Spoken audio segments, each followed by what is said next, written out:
India और पाकिस्तान के हालात कैसे देखते हैं आप? वो टेंशन बदस्तूर है और जोल चूँकि आया हुआ है, वो टेंशन बढ़ सकती है।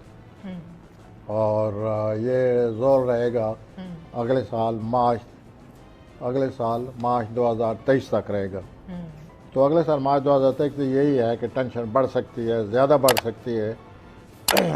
कुछ भी हो सकता है, क्योंकि जोल जो है वो तब्दीलियाँ भी लाता है, परेशानी लाता है और हालात जो है वो बिगाड़ के रख देता है। तो इस सूरत हाल को सामने रखते हुए, जोल को सामने रखते हुए यही आदमी कह सकता है कि एनी टाइम किसी वक्त भी हालात बिगड़ सकते हैं और ऐसे होता रहता है।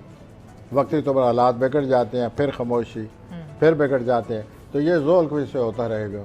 अच्छा, जो मोदी के सितारे हैं और इमरान खान साहब के सितारे हैं, इनमें आपको कोई लगता है कोई कंपैटिबिलिटी है इनके सितारों में?